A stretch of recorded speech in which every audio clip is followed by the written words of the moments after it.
Today is going to be a very deep life lesson. It's also going to be a very strong life lesson.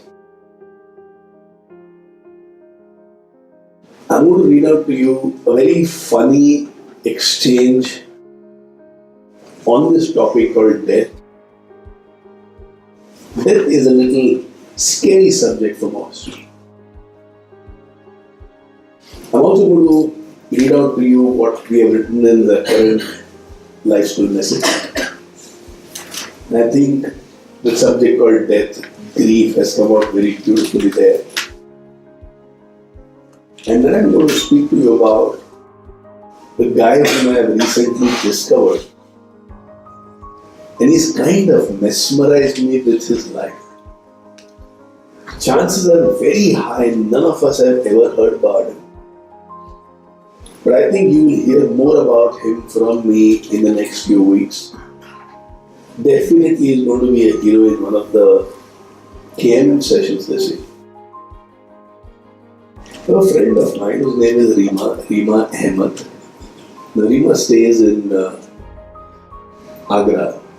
She's a brilliant writer, single mother, and very happy with her single status. She very regularly writes on funny takes in parenting, her experiences with her child.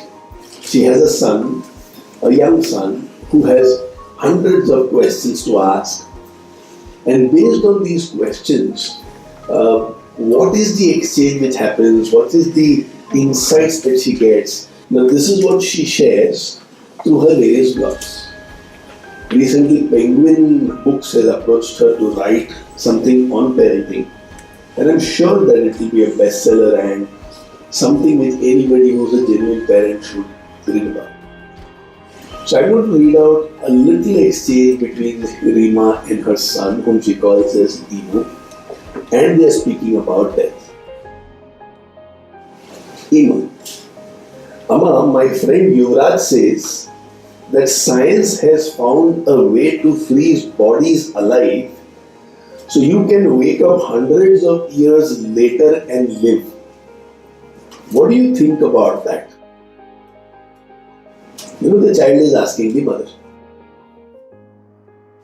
It can be so amazing when parents have a little time, because this is when these conversations happen. These conversations cannot happen when we say, "Acha kuch bolna hai kya?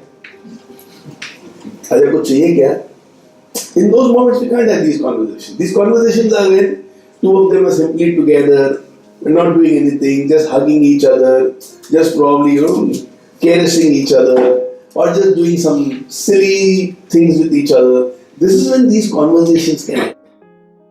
I know many parents do not know how to have conversations with their children.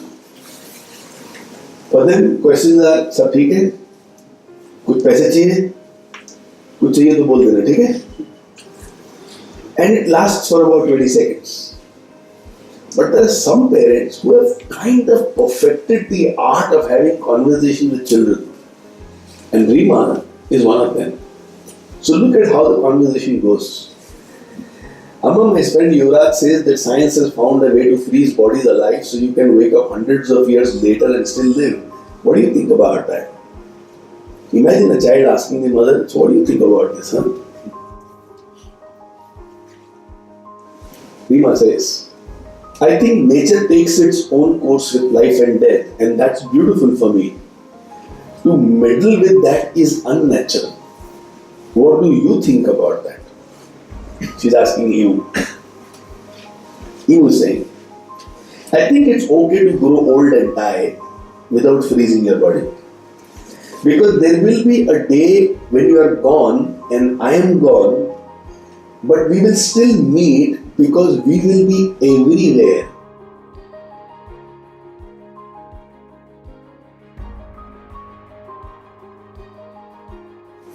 Rima: "Yes, Meri Jaan, we will be everywhere because we are dust and star and sky. And remember, when I go, plant a gulmohar over me and no stone slabs to smother me." Okay? So when I'm buried, Rima is saying, please don't put one concrete slab. एक पेड़ लगा देना, गुलमोहन. I will remember, and I will hang a plaque on that tree which says, she was here, now she is everywhere.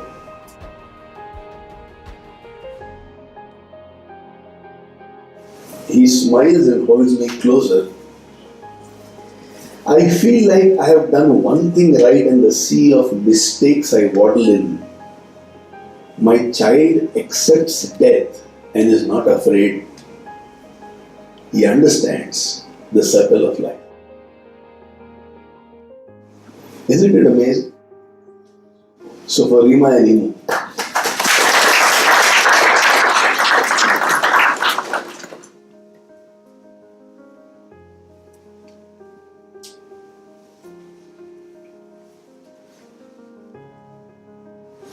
the other day me and Mehak were traveling.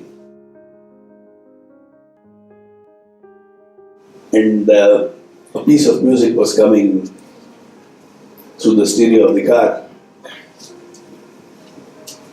And Mehak asked me, Papa, has music changed over years?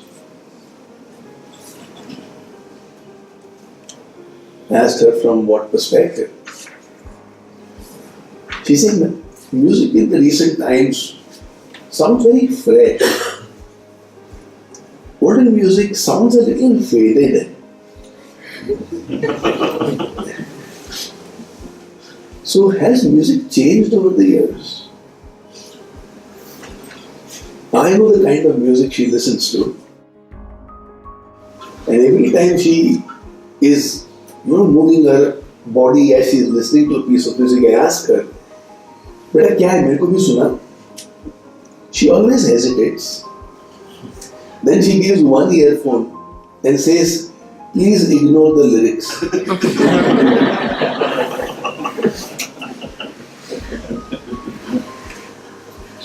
She says, "You won't like that." She says, "You always want something meaningful."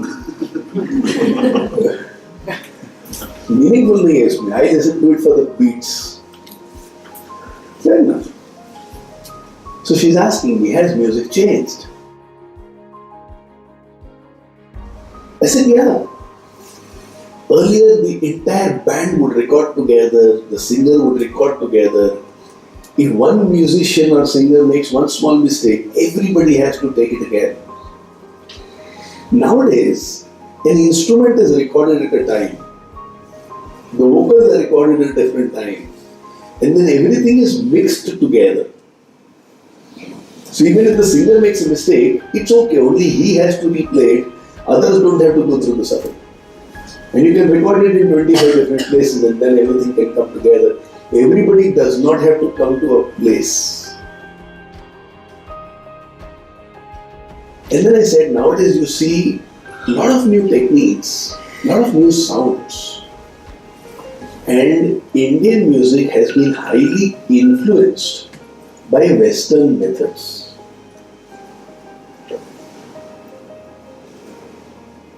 They kept digesting what I'm saying.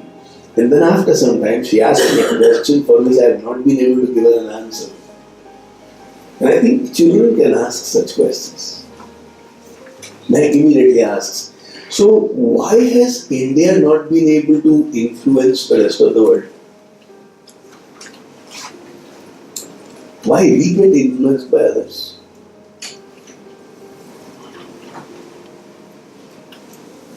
The Vedas are so powerful, yoga is so powerful, Indian culture is so powerful, Indian medicine is so powerful. Ayurveda, there is no side effects whatsoever. Why we have not been able to influence the West?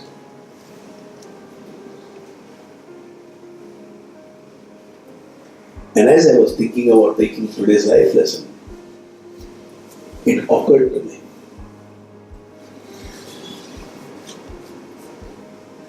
I can influence others when I carry pride in what I have. I cannot influence others if I don't have pride in what I have. If I am not proud of my culture, why would anybody like to follow it? I have it and I am not proud, then why should somebody else follow it?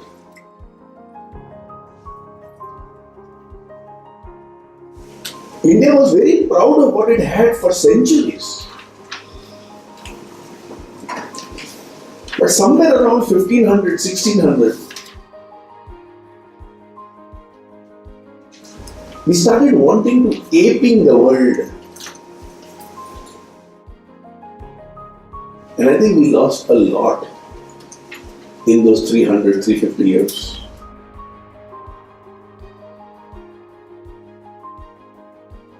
Today's life lesson. See if you can find a reason to fill yourself with pride. Let us at least start the journey from today's life lesson. And by the time we complete life lessons, I'm sure many of us will be tremendously driven to fill ourselves with genuine true pride. How? We'll discuss in today's life lesson.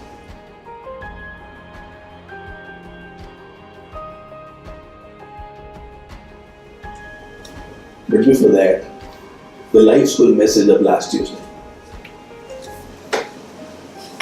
I truly believe it is one of the best I've written. If I have to select my top 10, chances are very high it will be one of those in top 10. And we have been writing LSMs now for 12 years, which means we have written more than 650 LSMs.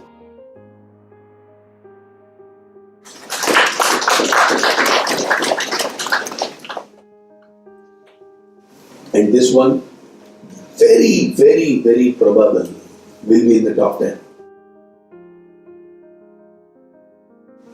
For those of you who have read it, repetition is the mother of learning. For those of you who have not read it, listen, then see if it does something to you. It is an honor to be in grief. It is an honor to feel that much, to love that much, and to have cherished someone or something. Grief is one of the most intense emotions. Grief can tear us apart. In grief, we don't know where to look, what to do. The intensity of grief is very huge. The physical pain that we feel is nothing compared to the pain a heart feels when we are in grief.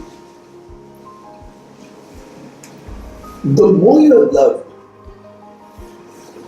the more you have given yourself in completeness.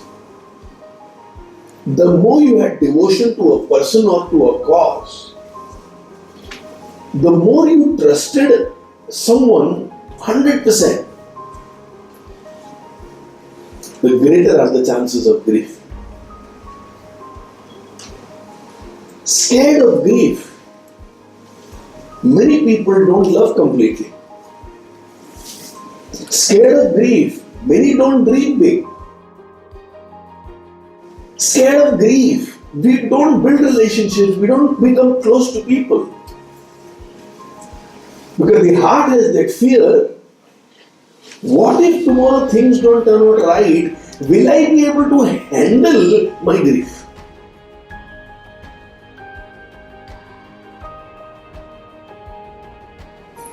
Brothers together and relationship gets broken, grief. Intense trust and cheating happens and grief. You give your life for a project, last 5% was left, and somebody else who could have completed it did. Grief. You loved someone completely, intensely, totally as the priority number one of your life, and they left you and went. Grief. You nurtured a person or an organization or a mission, and you were told you are insignificant. Grief. Many, many routes and paths through which grief comes to us. But then grief is a proof that I have loved that much, I have devoted that much, I have cherished that much, and something or someone meant so much for me. So that's why the beginning of the LSM is with that statement, it is an honor to be in grief.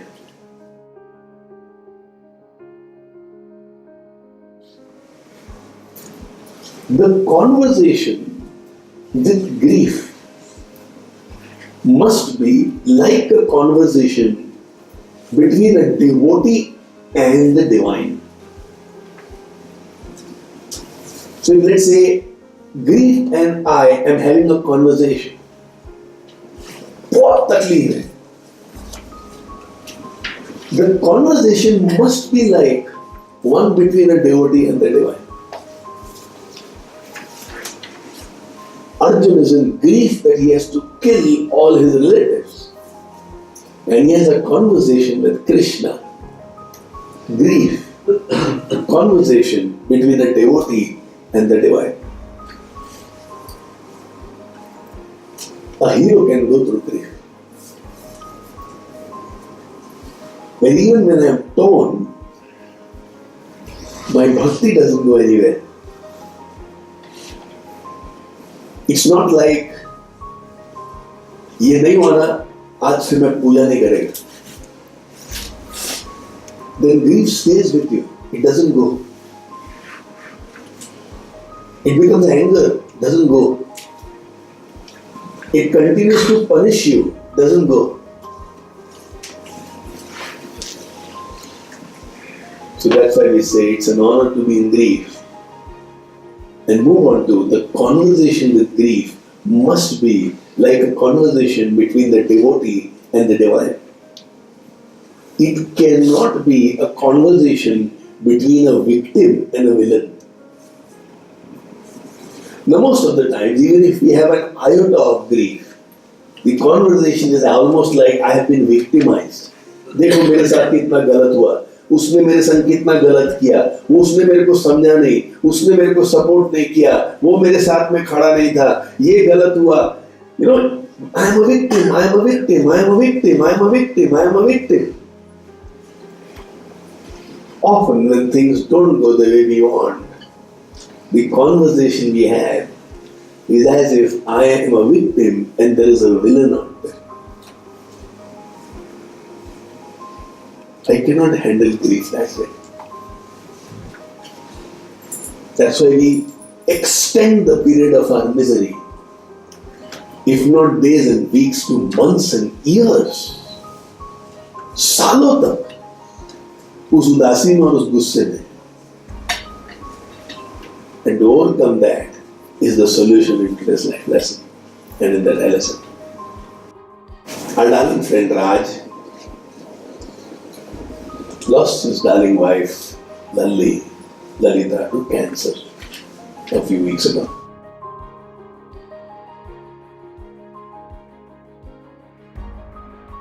Lalita is an amazing woman.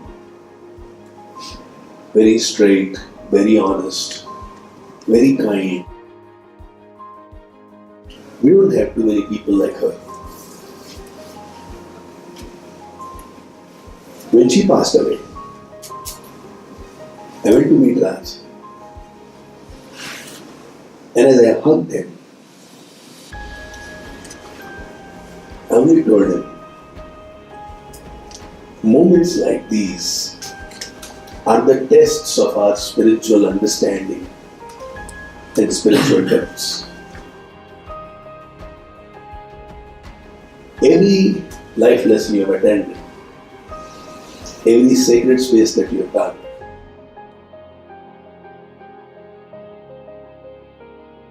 has elements of preparation for situations like this. This is the time for you to spiritually evolve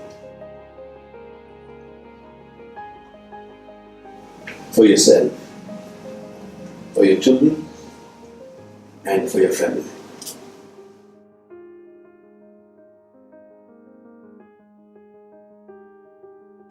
And then after a few weeks, I had an opportunity to go to Nasik. Raj and me went on that trip together. And I found Raj has been able to handle his grief very elegantly. Every now and then as we spoke, he had tears thinking about his wife. But those tears were tears of completeness, love, fulfillment.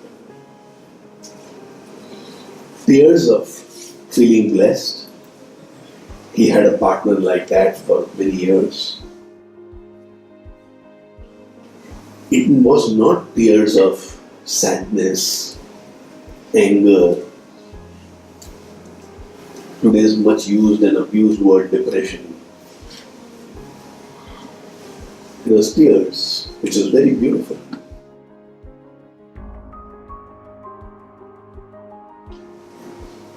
I was touched, I was proud. Because not everyone can handle grief so well. And out of that experience, this LSM was born. So now it's like a dialogue is going on between grief and Raj. They are talking to each other. And like we mentioned earlier, the conversation is like a devotee and the divine. The conversation is not between a victim and a villain. मेरे साथ ही ऐसा क्यों हुआ? मैंने किसी का क्या बिगाड़ा था? Now that is victim card. There is no victimization in this. And after this, when I speak about David Goggins, you'll understand how beautifully well this life lesson is going to come together. What's the conversation between grief and Raj, a dear friend of mine, who lost his dearest wife Lalita to cancer? Grief is telling Raj, you will never love anyone the way you loved Lalita. That's true. I accept.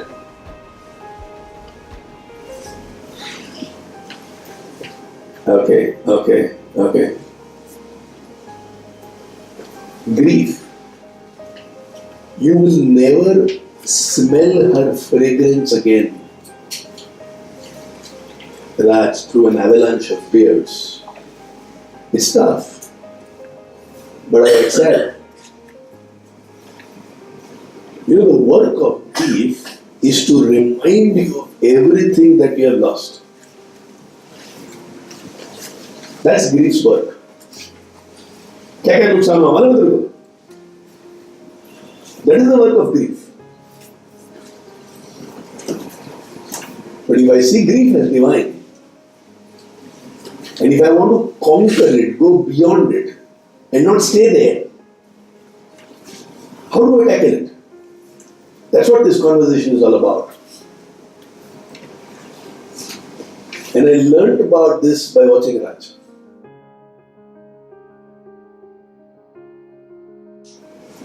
Though I told him, be spiritual, he showed me how it is done.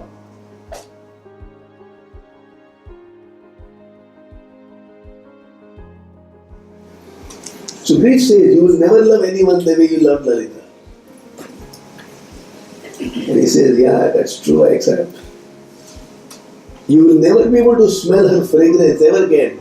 You know, every human being has a fragrance. Not the deodorant you put, but you have your fragrance. The child understands the mother's fragrance.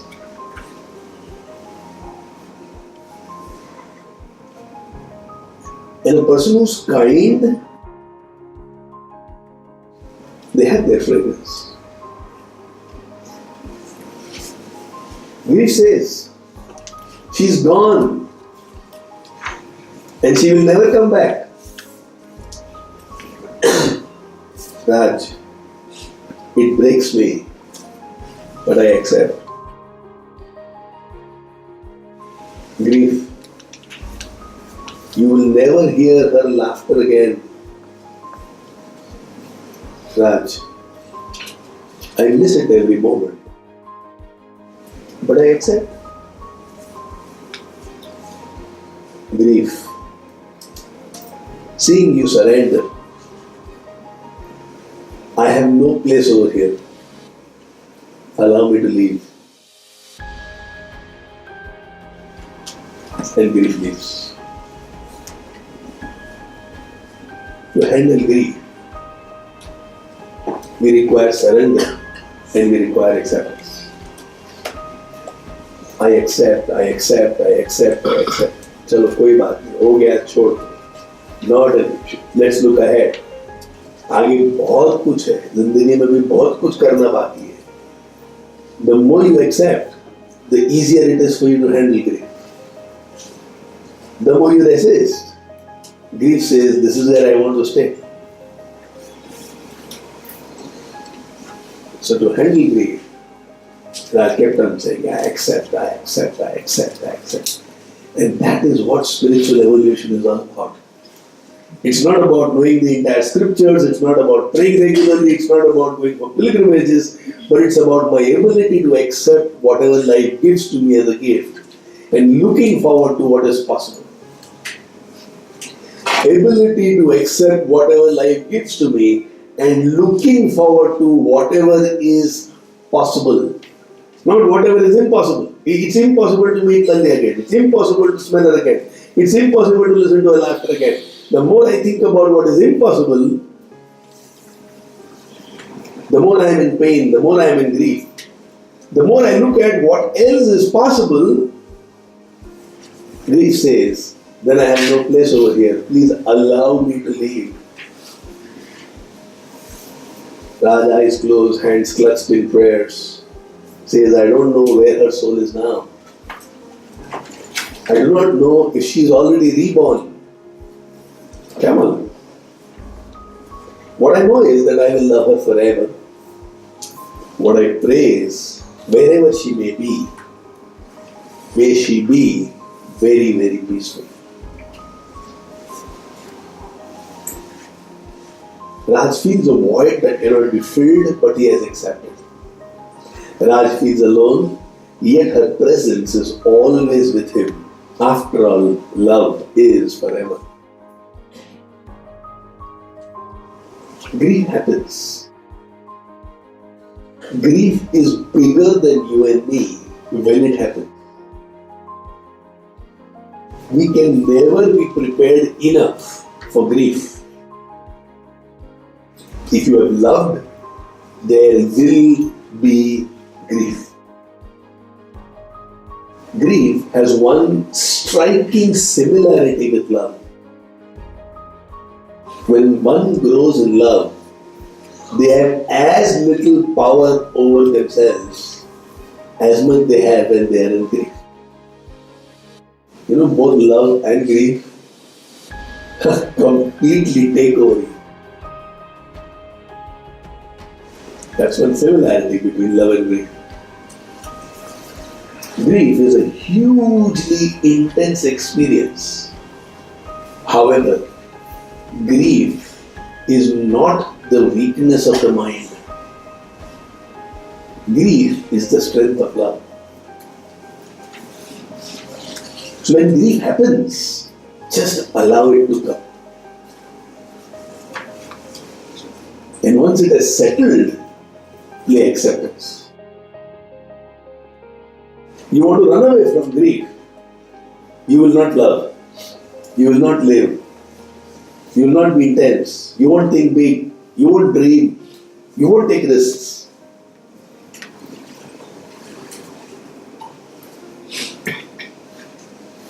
But if you say, when it comes, let it come, it will come very intensely, and I'm prepared for it.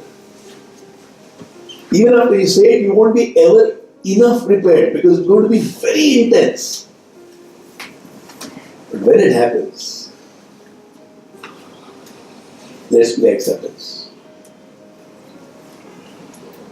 So that's why they write, grief is a hugely intense experience, but it is not a weakness of the mind. Being in grief is not a weakness. Being in griefness is a proof that you loved. It takes over our entire being. It's something that impacts us at every level. Body, mind, emotions and the spirit too. The only way we can control grief is the way we control love. And that is by not controlling it at all. Bow down before its power in complete humility, and only then overcoming grief is possible. This was the lesson. Some of you might have read it. Some of you might have glanced at it as you were seeing IPL. Some of you might have kept it pending. But it's one lesson which I think you should read every now and then. You know there is something called a lesson. First, let's summarize what we have gathered so far in today's life lesson. And then I move to this guy called David Goggins. Have you heard about David Goggins? Anyone of you? David Goggins? No? Yesterday you saw that, no? Full night. Full night. Alright, I'll speak to you. Let's summarize. Well, what's your understanding, thoughts, takeaways from what we have discussed in the first 45-50 minutes of life lesson? Handle my grief first, I need to surrender. Absolutely. So don't be afraid of grief. Grief will be very intense when it comes. Allow it to come, allow it to take over every cell of your body. And then to handle grief, just surrender in front of grief. See, I am not going to fight you. I am going to practice acceptance.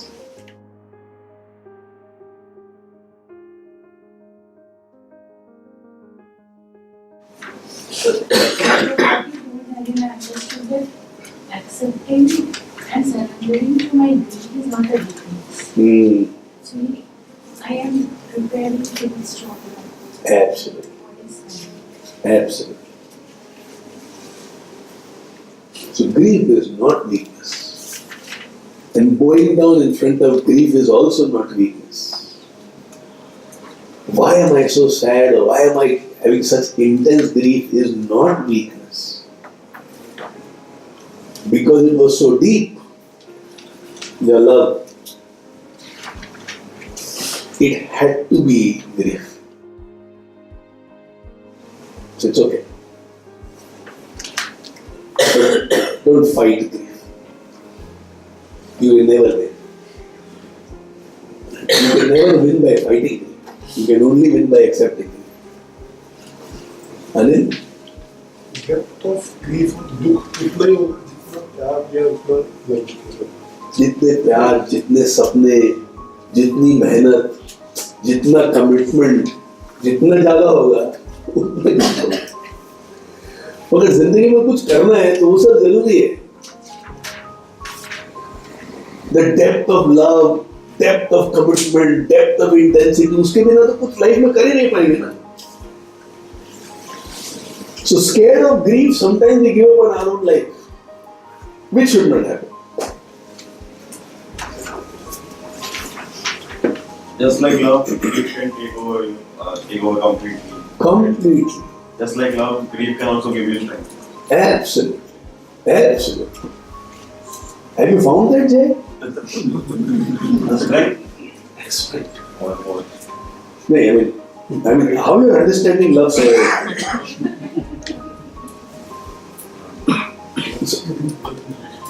I was waiting for you to say, Naren, I learned it from you or something else.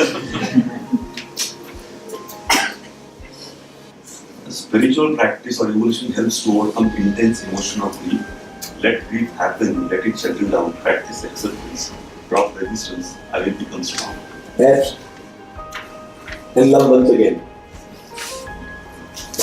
That's the most important thing. As a parent, I need to understand the depth with which I can have a conversation with my child. And in turn, such revealing questions will emerge as the one which I can share.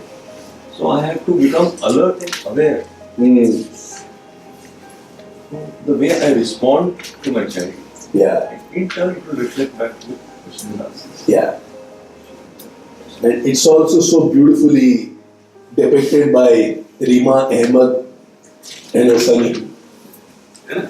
How beautifully that young child speaks about death. She was here, now she's everywhere. Oof. My God, if somebody asks me what do you want to be written on your tombstone, I might now say that I also want to be written. I was here, but now I'm everywhere. Oh, beautiful, I mean, extraordinary.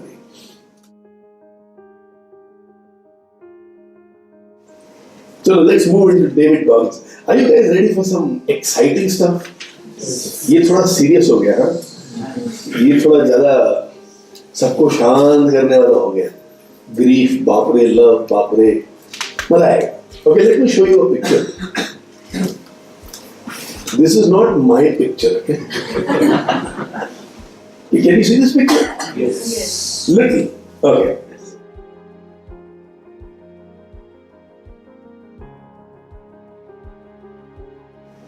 Now this guy is David Goggins. Now this guy is about 297 pounds. So 297 pounds is what? Somewhere around 140 kgs or something? So something close to that. Now after a few months, same guy, he's called the toughest man alive.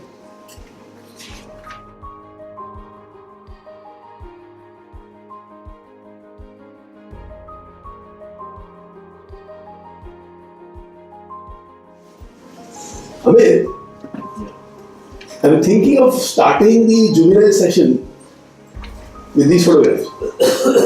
Look at what that guy was. That'll be good. Huh? That'll be great. That will be great, man. What is his name?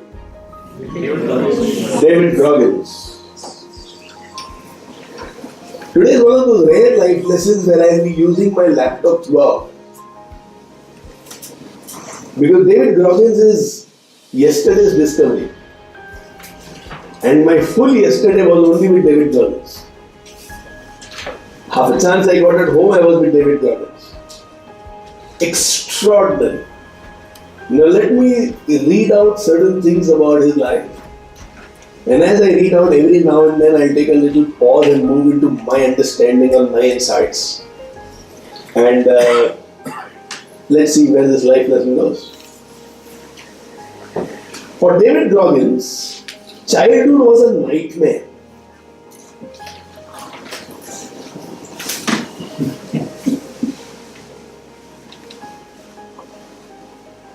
In the whole world, millions of men have the same girlfriend called Siri. Siri, Apple. And most Uber drivers have another friend, that Google navigation girl who says, turn left.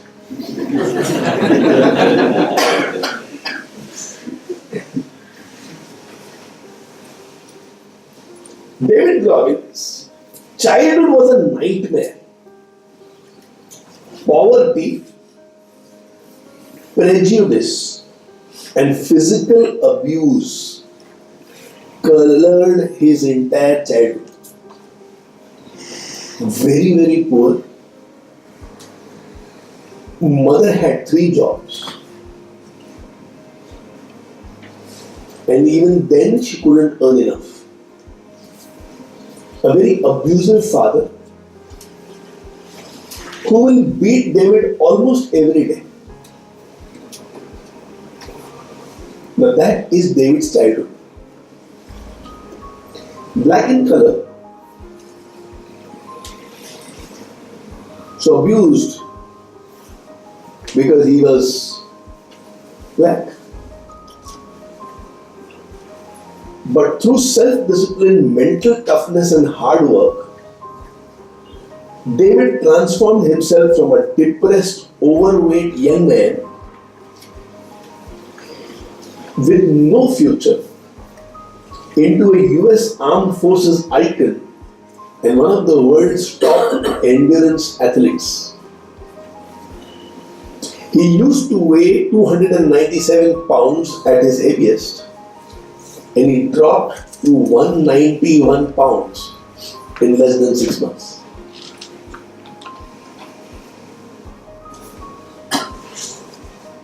One day he suddenly had a desire. He wanted to become a part of Navy SEALs. He read a newspaper in which he read about 40 people dying, and on 14 of them were US Navy SEALs. One of the most important work of US Navy SEALs is to serve US in other countries. So areas where there are war zones, where American interests are there, or American people are there, and if they have to be saved, if they have to be guarded, or a kidnapping has happened and they have to be saved, the most dangerous assignments in the world in military is done by US Navy SEALs. They have something called the Hell Week, where for 2 weeks they are not allowed to sleep. You and me, if we don't sleep one night, it will be different next day. For 2 weeks they are not allowed to sleep. And they are taken into salty waters. And they are not given water to drink. And you can't drink that salty water. And they are given physical abuse like nobody's business. David Goggins is the only person who's completed the 2 hell weeks twice in the same year. 40% people drop out within 3 days. And this guy did it twice. So he read a newspaper report about 14 SEALs dying. And a guy who was living a useless life said, I want to be a Navy SEAL. There are in US 8 different places where you can apply. He applied in one place. On the phone, they asked him, okay, what's your weight? He said, 297 pounds. He said, get lost, you can't be a Navy SEAL. He called 7 of them, all of them said, you can't be a Navy SEAL. Like, mad 297, look at the fitness of these guys. And then the 8th person did a mistake. He didn't ask the weight, he just said, come. And David Goggins went there. This guy looked at David and realized his mistake. And said, you can't be a Navy SEAL with this weight. So David said, what is the weight required? They said less than 200 pounds. Said, how much time do I have? And he was told you have about 3.5 months. Because after 3.5 months, you cross an age after which you cannot apply for US Navy SEALs. In 3.5 months, he lost 106 pounds.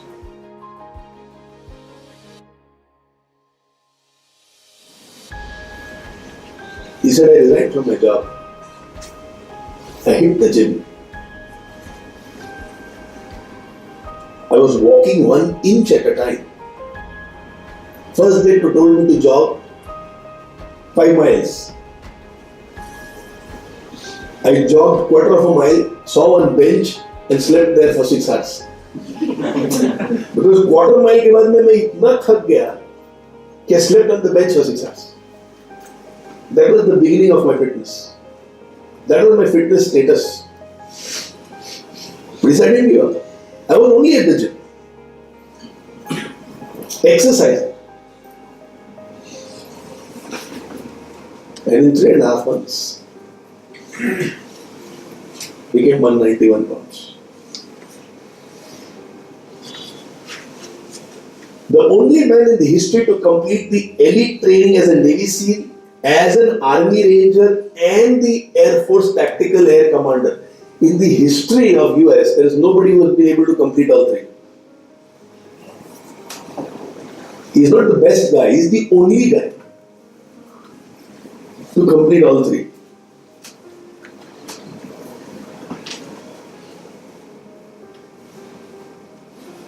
In America, there is a magazine called Outside, which completely focuses on people who live an outdoor life. Jogging, running, sports, paragliding. You know, people for whom the outdoors is the way of life. That magazine Outside named him as the fittest man ever in America. Ever. Not just currently. Ever. An accomplished endurance athlete, Goggins has completed over 60 ultra marathons, triathlons, and ultra triathlons.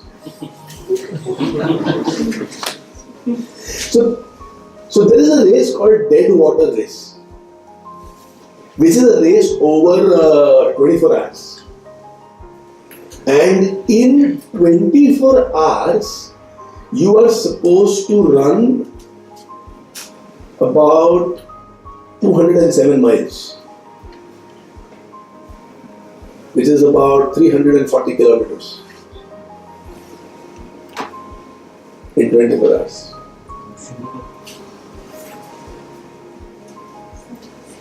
You are supposed to run non-stop for 24 hours. 203, 204 miles. Every year more than 200 people apply, but they take less than 25. And it takes you from below sea level to about 5,500 meters, 24 hours. It takes you from temperatures of 54 degrees centigrade to a temperature of 14 degrees centigrade in 24 hours.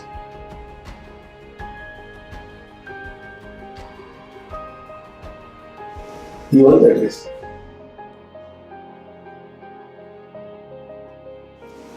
Let's give it Goggins to you. Oh no, sorry, he didn't win. He regularly came in the top 5 in that race.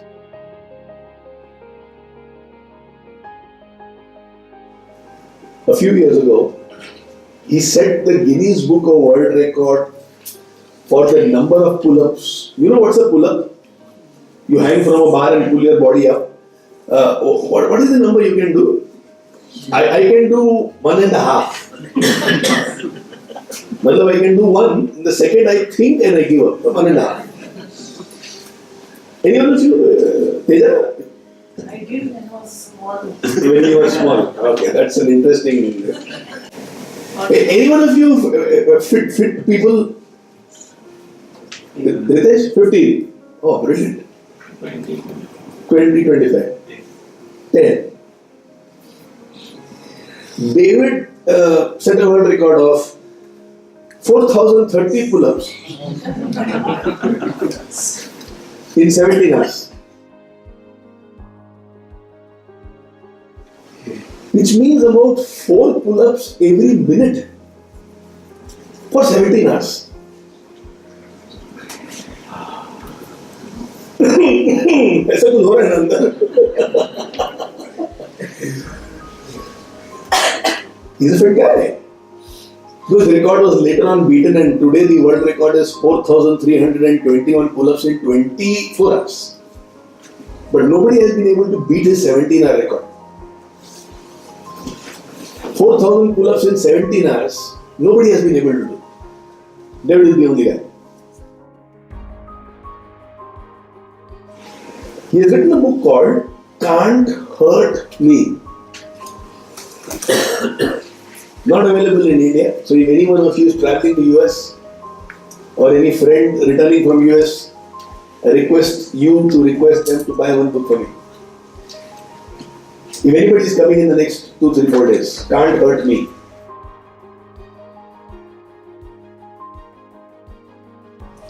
In this book called Can't Hurt Me, he shares his astonishing life story and reveals that most of us tap into, at maximum, 40% of our capabilities.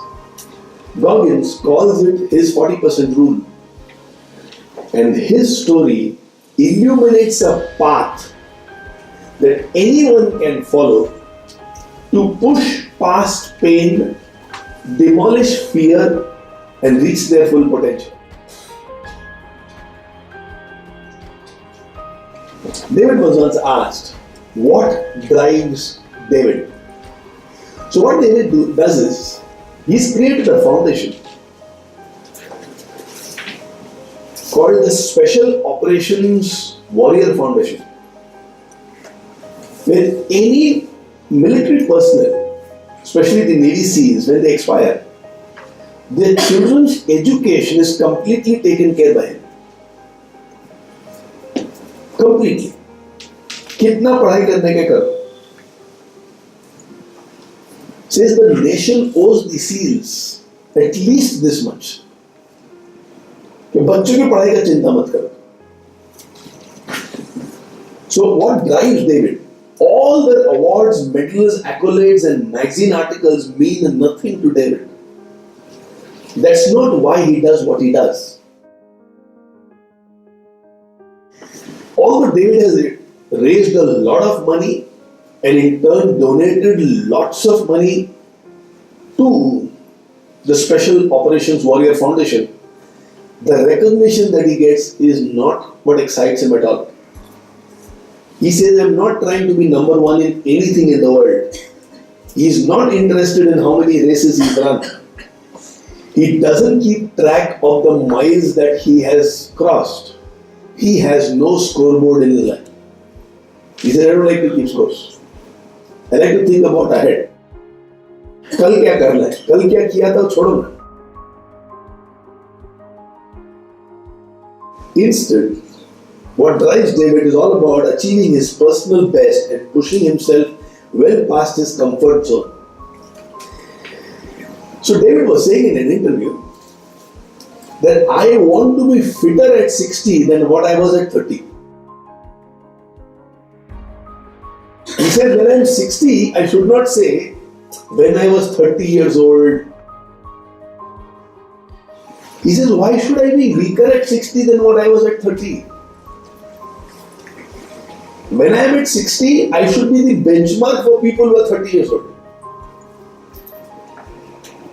He says, that's what drives me. David chooses to run the toughest race and put himself through some of the hardest military training programs in the world for no other reason but just to see what is he made of. You know, it's almost like telling life, test me as much as you can, let me see what I am made of. For him, physical and mental suffering are a journey to self-discovery. No other experience makes him feel more clear, more focused, and more alive than when he is pushing himself. And that's the truth. When you are really pushing yourself, you can't be absent-minded. And some of us sometimes find it difficult to wake up in the morning and come to life lessons. David Goggins, he begins his exercise at 3 a.m. And you ask, but why do you exercise at 3 a.m.? He says, because everybody else is sleeping. That's why I begin at 3.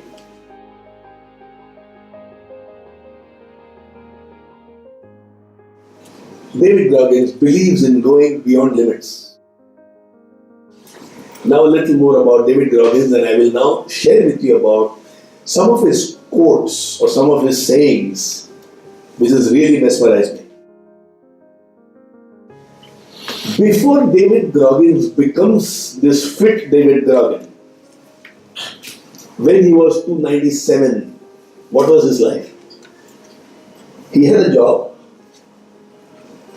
What was his job? To find cockroaches and rats in a restaurant and kill them.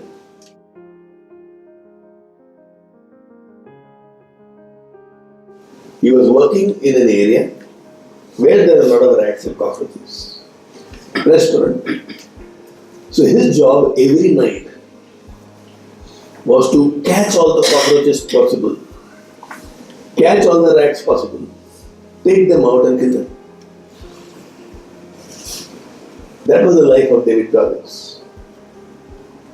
He says, I've lived my life blaming everyone, especially my mom and my dad. One day I realized, because I am complaining, no one is anyway going to come to help me. How beautiful it is. He says, I lived my life blaming everybody. How many of us are in that camp? Where some of us are blaming our husband or the wife or the brother or the partner or an uncle or an aunt. क्यों ऐसा है? क्या करूं यार मेरे life में ना And we feel like a hero because we found somebody to blame. And that's how somebody is 297 pounds. So I've lived my life blaming everybody, especially my mom and my dad. One day I realized because I'm complaining, no one is going to come to help me. Friends, please listen to the next statement. It is easy to accept the fact that I am not good enough. Alternatively, you can also say, I will make myself good enough. It is easy to say, I'm not good enough yet. क्या करूं मैं तो होता नहीं. बहुत आसान है बोलना. It is easy to say, यार मेरे से गुस्सा कंट्रोल नहीं होता, यार मेरा आवाज ऊंचा हो जाता है, यार मैं क्या करूं यार, मेरा आदत है यार, यार मैं थोड़ा डिले करता हूं, मैं थोड़ा लेजी हूं यार, मैं क्या करूं यार. It is very easy to accept the fact that I am not good enough. Alternatively, you can also say that I am going to become good enough. 297 pounds, and it was very easy for him to be told, तुम नहीं कर सकता भाई, पागल है क्या 297 से US से भी कैसे बनेगा? 100 पाउंड कम कर गया और 3-3.5 महीने में. Very easy to say I am not good enough. क्या कर सकता हूँ? माँ बाप ने ऐसे किया, ये किया, वो किया, इतनी गरीबी थी, क्या कर सकता हूँ? Or you just tell yourself, I am going to become good enough. Today I am not good enough, that's the past. Tomorrow I will be good enough, but that's my choice. I can't change my past. But if I don't change my future, nobody else can.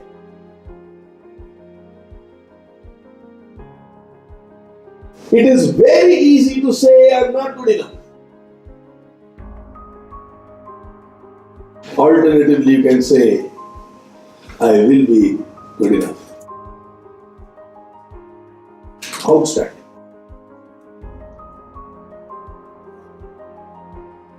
Being good looks difficult.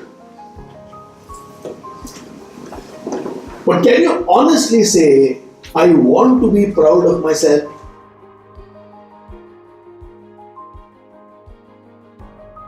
He says that's the only statement you need. I want to be proud of myself. Not for what I have achieved in the past. I want to be proud of myself for what I want to do in the future, for what I am doing today for the future. Then he was asked, what changed? He said, I wanted to taste something besides defeat.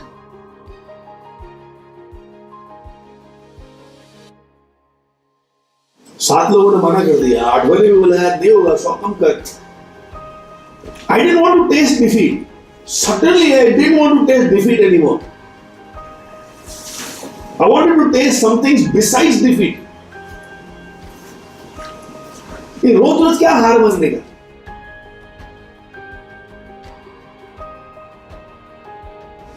And that changed his life.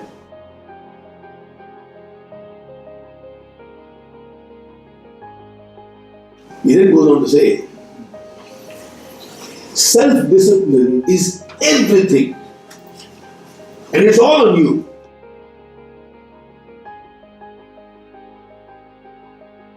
Self-discipline is everything.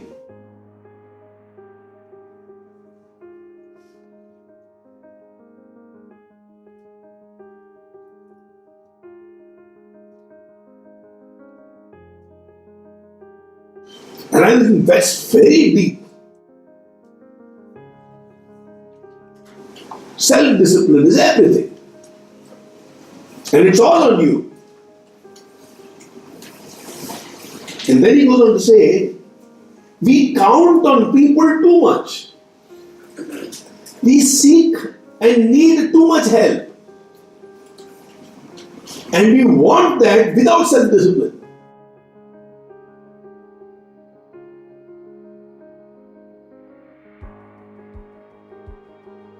Classic case, I want to get up in the morning, I will tell 4 people.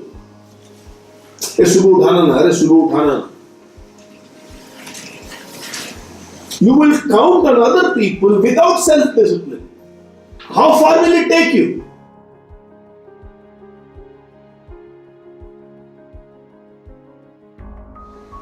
We search too much for external motivation. We are too dependent on external motivation. We rely too much on other people to help us.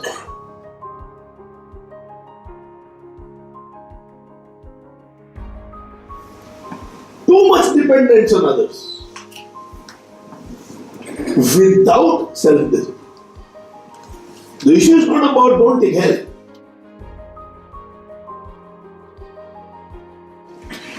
But self-discipline is first.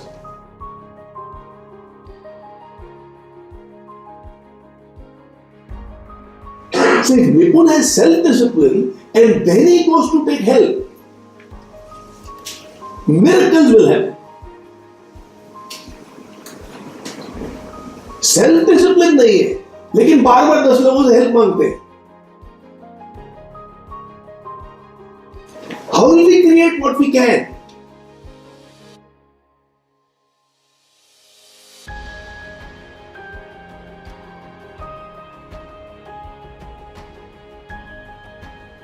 So that's why he says self-discipline is everything. We count on people too much, we seek and need help too much. Just be self-accountable and things will start falling into place.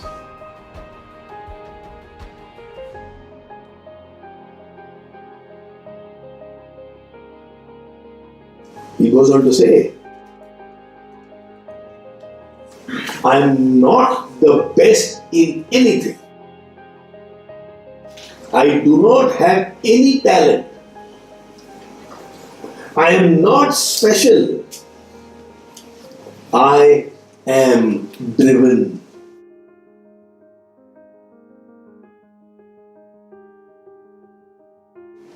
जुनून, बाकी कुछ नहीं.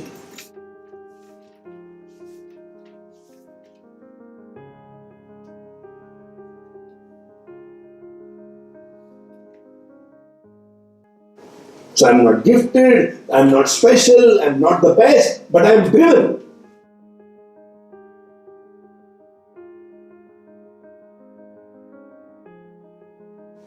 Look at how he writes, very beautiful. He says, I had to invent a guy who did not exist. I'm 297 pounds. I had to invent a guy who did not exist inside my head. In 3 months' time, I'm going to be less than 200 pounds. For that, what should I do today? I had to invent a guy who did not exist.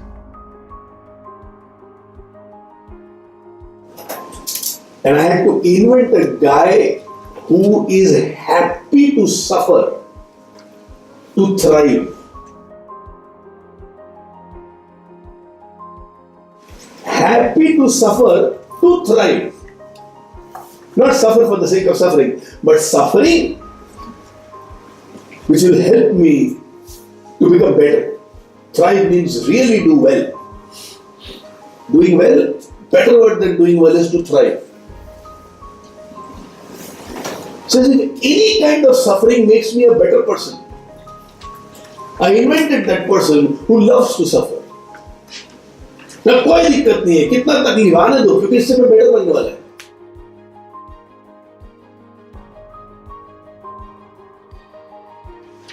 I had to invent a guy who would love to suffer, to thrive. Listen to the next two statements. You have to start doing things that makes you uncomfortable.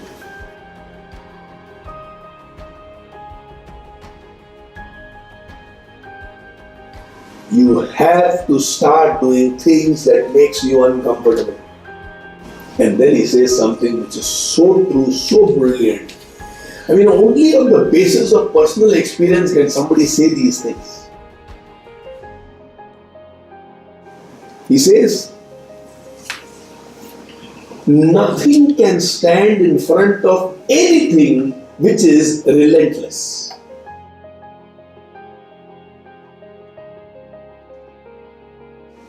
Nothing can stand in front of anything which is relentless.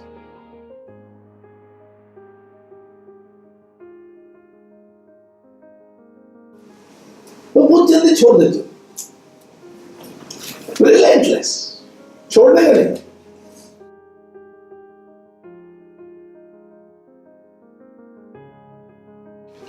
He says, if you want something in life, you have to be patient and relentless. Relentless means you are at it. Patient because you know sometimes things won't work out the way you want. And you bring things back on track. You exercise for a full day and nothing happens to your body. Not visibly, but there is enough things happening inside which you can't see. Be patient. Put the seed inside the soil and the farmer has to be patient. He can't open the soil again and again to think, kya hua seed ko? Patience. Nothing can stop between anything when there is relentlessness.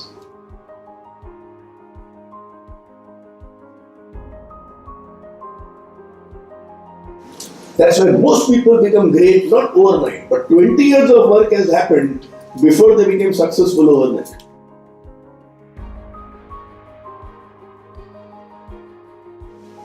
A parent was telling me the other day who had come home from Chennai, यार आजकल के बच्चों में patience ही नहीं है. And I asked him, were they born impatient?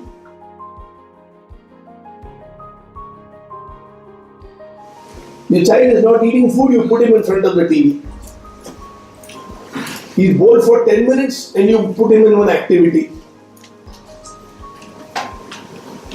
You have become one source of entertainment. We have never taught them patience.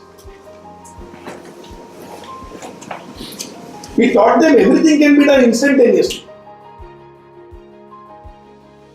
Dunzo. No, courier service is there. Instant coffee, Maggi noodles.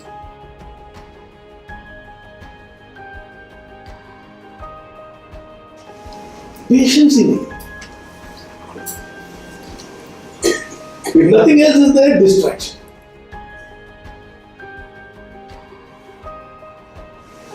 You and me, are we patient today? 5 minutes, can you sit in the balcony just by watching the birds of the skies? Your thumb will start feeling depressed. सच्ची इतने देर से phone का keyboard में हाथ ले रहा है. And again, Mahak.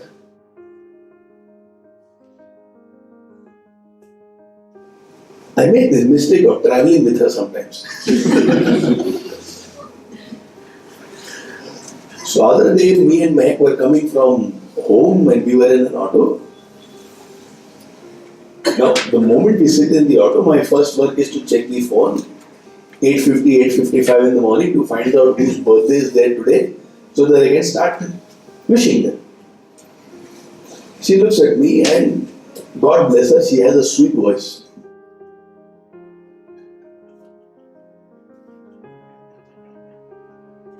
She looks at me and says, Papa, and in that tone I know she's going to now advise me.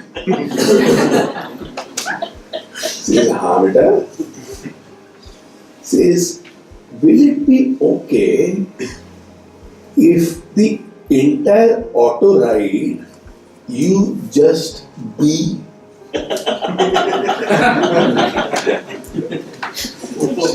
Just be? I said, yeah, it is possible. I'm not saying yes, okay, I will do it. I'm saying yes, it is possible. She says, thank you. So I had no other option but to keep the phone down. And I forgot about my, I can't say commitment, but that's what she thought it is. We crossed the bridge and we entered into North Main Road. And this, my hand became depressed. What time se kuch nahi hua. So I checked, yaar, kaam kyun nahi ho rahi? I forgot the conversation. And as I looked into it, I felt she's looking at me. Oh, suddenly I remembered, oh, sorry. And then she tells me, Papa, you normally travel with Jonah. She says, huh? I had no idea where this conversation is going. Then she says, from today onwards, when you travel with Jo, can you just be with her and, roads, traffic, birds, lights, and not use the phone only when you are traveling? Saying, okay. So in case Bitu, you haven't noticed, my phones are in my pocket now. I'll tell her to add me also in that.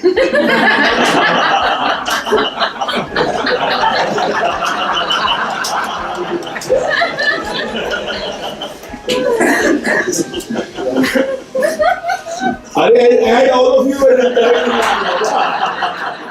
Everyone will thank you, Naren. next time me and Raj are going to Nasik, 4 hours, phone ही नहीं निकालेगा. It can be so beautiful, isn't it? Do you remember there was a time when there was no mobile phones? And all of us still used to breathe? And then pager came, then beep will happen, we will run to the nearest phone because only that message will come. Call this number or that person. You have to call that Modi pager wala and say, ye number ko base message. Oh, what was that? And that was cutting edge technology at that point of time. Either laga ke pager laga ke ghumta tha. How many of you had pagers? Wow.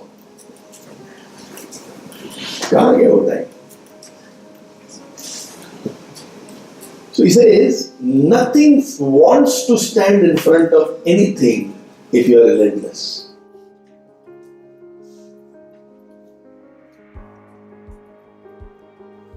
That patience. Without patience, you can't be relentless. That just be. You and me have done our part now. Now just be. And tomorrow we'll do it again, relentless.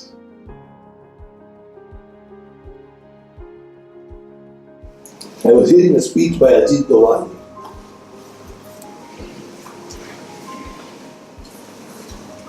where he speaks about India got independence not because of Mahatma Gandhi. India got independence because of Netaji Subhash Chandra Bose.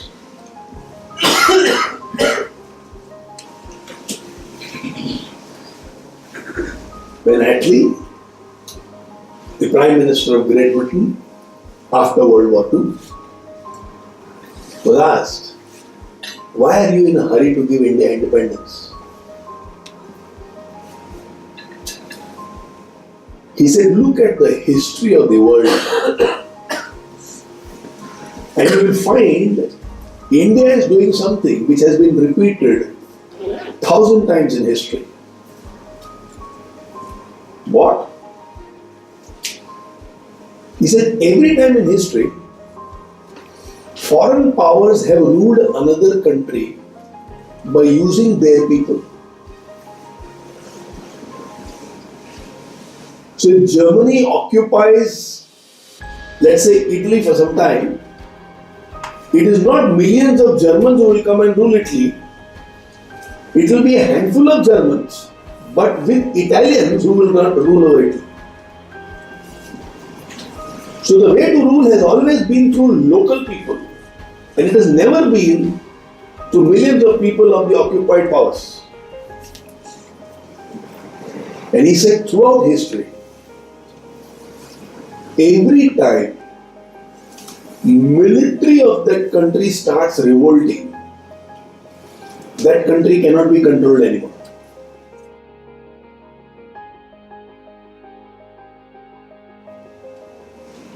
He said 50,000 people joined the INA, Indian National Army. And Netaji Subhash Chandra Bose told them, तुम मुझे खून दो, मैं तुम्हें आजादी दूंगा. Those people believe that अगर खून दिया, ये बंदा आजादी लेके आएगा. And in the march from the beginning of Burma to Mizoram, northeast, the INA reached there. Out of 50,000, 40,000 died in that march. Not because of attack, because of disease, because of mosquitoes, because of malaria, because of the swamps. But 10,000 people reached the country. And the moment the INA reached the country, the armed forces of India was told the Indian National Army has now arrived, join it. And people started deserting the Indian Army and started joining INA. And rebellions started happening in 3-4 different places in our country. And we remember 1857 very clearly. So we knew now it is time for us to leave the country. Now we won't be able to control. Because with 1 lakh Britishers, how will I control 25 lakh armed forces of Indian? कर ही नहीं सकता ना. Public को दबा सकता. I can दबाओ the public if the armed forces is with me. If the armed forces is not with me, उसको कौन दबाएगा? So it is not Mahatma Gandhi but Subhash Chandra Bose who made us leave this country. We realized we cannot control India anymore. Now imagine, the march is on, 50,000 people have started. Imagine 5,000 people died and now 45,000 people either had an option of turning back and going back. पता नहीं मिजोरम पहुंचेंगे नहीं पहुंचेंगे, वहां जाएंगे तो पता नहीं क्या होगा, and give up. If they were not relentless, maybe India wouldn't have become independent in 1947. History has a lot to teach. History is a very interesting subject.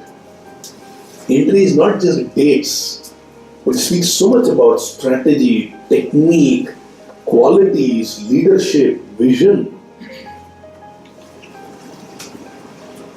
So I'm not saying it was Mahatma Gandhi or Netaji Subhash Chandra Bose. I'm saying this is what Ajit Doval believes. the National Security Advisor today. And this is how it's connected to relentlessness. कि मर रहे लोग, छोड़ेंगे नहीं, relentless. When things are going easy and everybody is motivating you, you're not fighting anything inside. But when things are going wrong, everybody is doubting you and you're still at it. But that is relentlessness. When everybody in the world gives up on you, you don't give up on yourself. Now that is relentlessness. And that's what creates a David Goidani. Who would have given this lad who's 297 pounds a chance to become the fittest man in America? Who would have given him a chance? So he's so right when he says, I am very ordinary, and so are each one of us. I have no special talent. Most of us here don't have any special talent. I am not gifted. Many of us over here are not gifted. But I am driven. And a person who is driven can be relentless. So truly he says, we depend too much on people without being self-driven. तो एक अच्छा बंदा मिलना चाहिए, वो मेरा manager अच्छा काम करना चाहिए, वो मेरा भाई मेरे को अच्छे से सपोर्ट करना चाहिए, वो मेरा रिलेटिव थोड़ा मेरे को पैसा देना चाहिए. I am too dependent on people without being dependent on myself. I am just looking at ways by which life can become easier, and then I will walk. And it doesn't happen there. A David Goidani doesn't get created that way. You might be blessed and you might have been sent to this planet to do something extraordinary. But we might have given up on ourselves because we don't want to push ourselves just outside the comfort zone.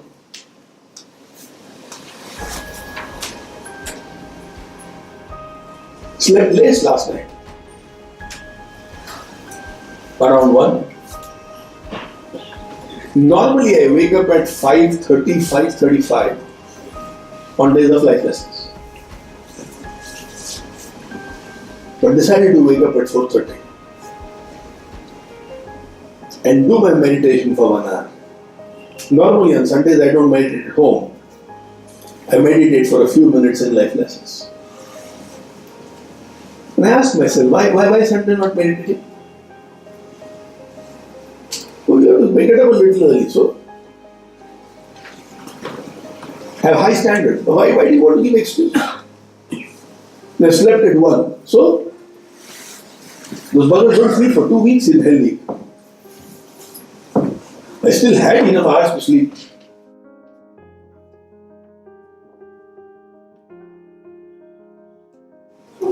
And I'm fresh. Meditated well. Have a very intense meeting today. The board meeting of Keep Moving Movement is there today from 2 p.m. to 4 p.m. to start the entire work of KMM for this year. There will be no time today to take a nap. You want to be relentless. Thanks to David Goidani, who could get up early in the morning. Otherwise, might have delayed my waking up by another 15 minutes. Many अच्छे से सोले life lessons there. Oh, we have our own ways to convince ourselves that we are not good enough. And we should only want to do ordinary things in life, nothing exceptional. Look at the statement. The pain that you are willing to endure is measured by how bad you really want something. You really want something, you will be willing to go through any pain to get it. The pain you are willing to endure is measured by how bad you really want something.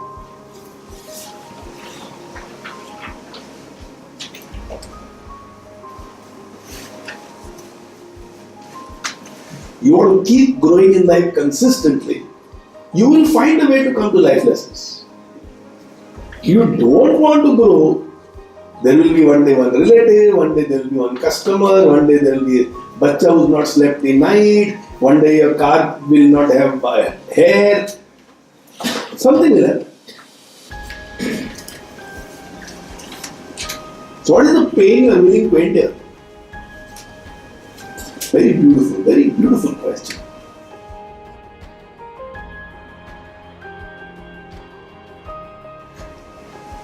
We are ready to suffer for what truly means a lot to us.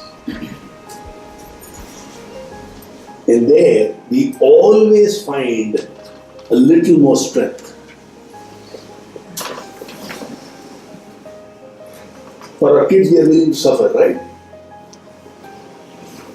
Because they are truly valuable. For our fitness, we are willing to suffer. David Goidani, to achieve a goal that you have set out for something, willing to suffer there.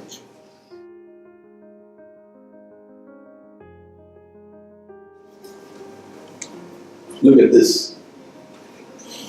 The more you want to find things that are comfortable, the more your mind will be uncomfortable. The more you stay in comfort zone, the more you will be uncomfortable with yourself.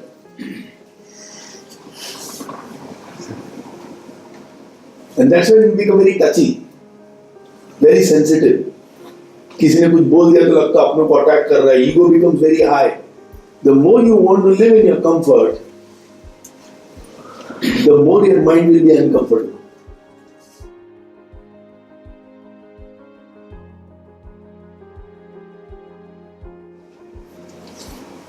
And last two statements by David. We all want that 4-lane highway. We wish to just drive easy. You know, Pune-Bombay Express Highway. चलो आराम से गाड़ी चलाते रहने का, एक भी लाल बत्ती नहीं आने का. अपने को सबको ना 4-lane highway लगता है. We all want a 4-lane highway. We wish to drive easy, but those 4-lane highways need to be built.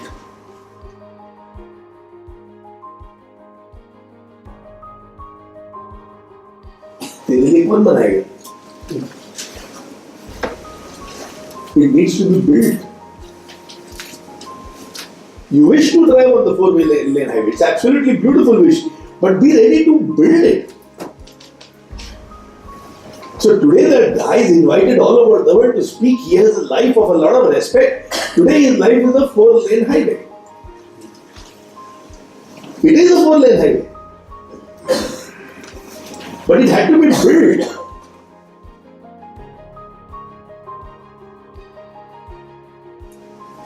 And to conclude, he says, easy is so difficult, and difficult is so easy.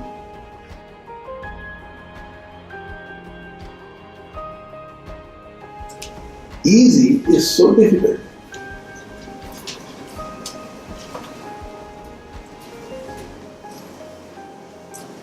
And difficult is so easy. और difficult चीज करेंगे क्या मजा आएगा यार. मतलब वहां तो रेसिस्टेंस नहीं है अंदर, बहुत इजी हो. Easy is difficult. Imagine me telling him एक 10 पुल अप करके दिखाना.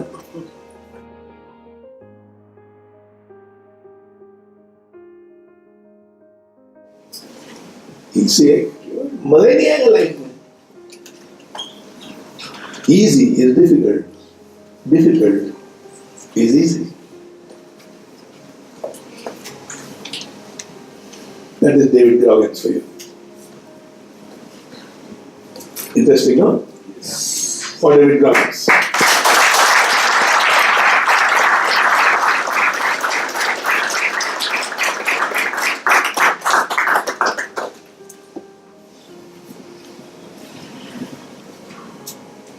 Let's summarize. What is that bullet that hit you today? I had driven by commitment. Yeah. Self-commitment, self-driven. Just not being patient on also the relentless attitude, not maintaining that for a consistent time. I have lost many opportunities and I have made my day-to-day routine a little bit of mediocre. Nice. I should always have patience. Always. Don't maintain that I will become patient. Absolutely. Nothing can stand in front of anything that is not. So true. That's how water cuts mountains. No? That's how wind cuts mountains. Relentless. Accountable to myself. Accountable to myself. Huh?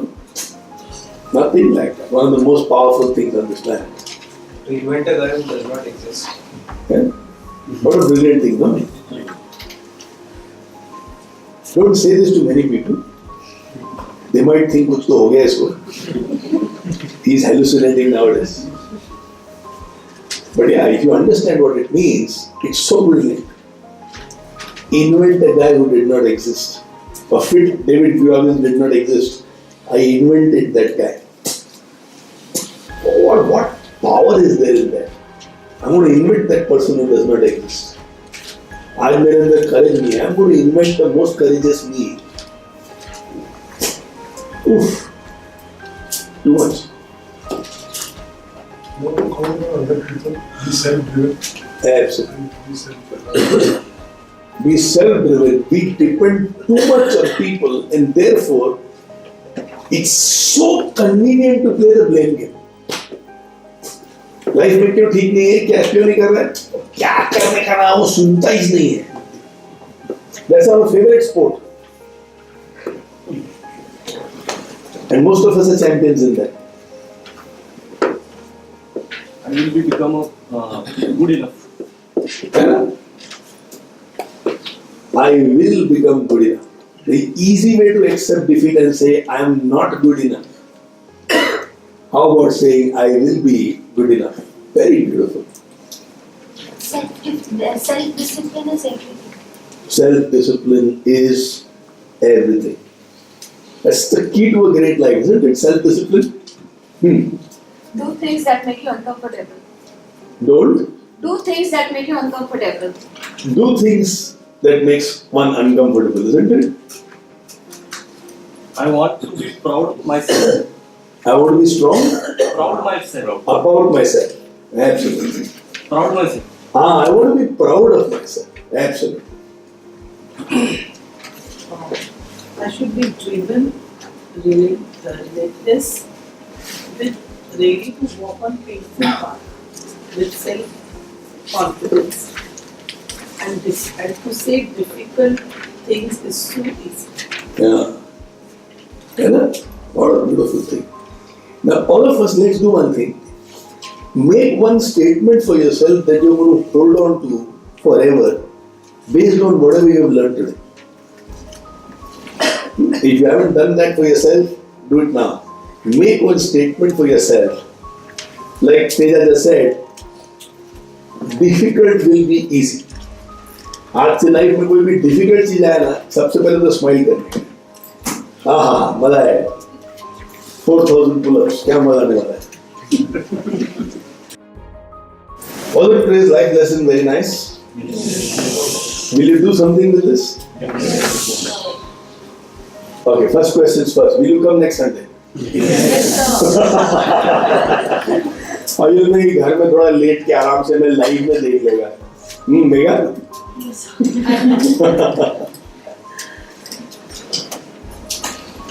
I couldn't help myself but speak to you about David, and I really think it has changed my life. So let's see what are the beautiful things that comes. But to complete today's life lesson,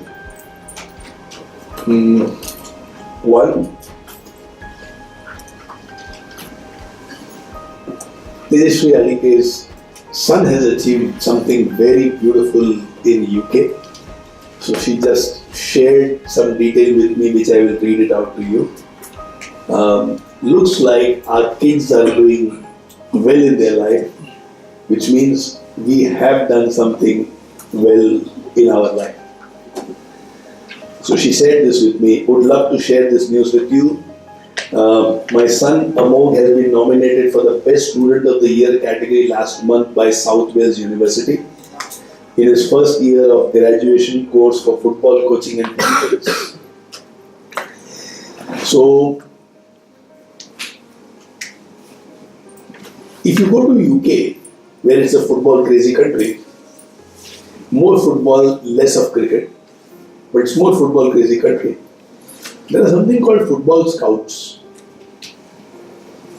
So either I can go to UK to learn how to manage football, or I can go to football to get selected by these scouts. I was in Delhi last week, about 3 weeks ago, and one of my friends in Delhi, Sanjeev Sachar, who was a director in a company called Egon Zander. Now Sanjeev was sharing about his son who used to excel in football, who wanted to create a career out of football. And Sanjeev, like a typical Indian father, said, "Tum pad likh lo, kuch kar lo, engineering kar lo, backup rakho." And the son said, "Haan, main kar lunga." He also got admitted, but the joy of his face went away. Beautiful son, so he's continuing to do his studies. So one day, Sanjeev's friend told Sanjeev, "You are being very selfish. If your son wants to be a footballer, why don't you allow him to give his 100% there? You can't be a great footballer by playing 50%. So he called a few friends, they told him about this UK Scouts program. He called the scouts over there and they said, so somebody from Yorkshire said, "If you guys can come over here for 7 to 10 days, we will run him through a series of trials. And if he passes the trials, we will take him into our team. He can parallelly study over there also, but his life will be mostly driven by football. And because we are taking him, we will pay for his entire education." So 100% scholarship kind, so he has to play football for us. Simple as that.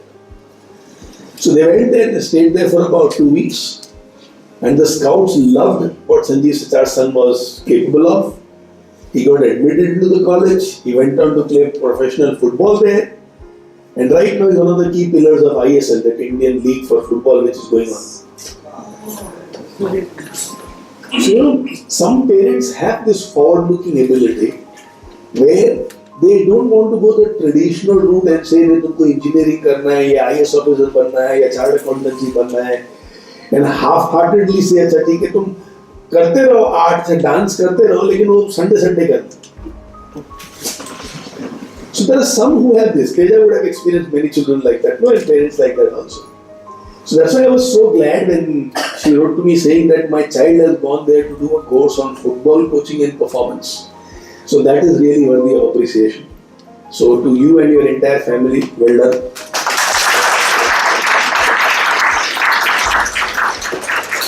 Well done.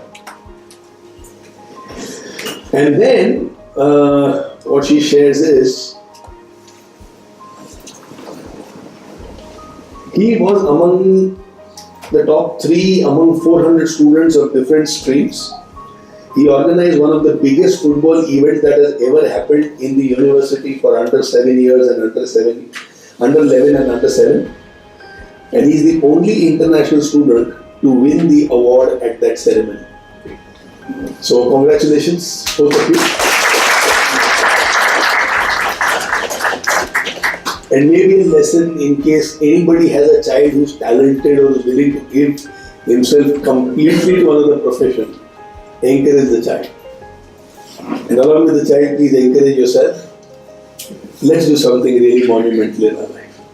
And both of my child, they are twins, they have done genius batch at the zoo. So, those students.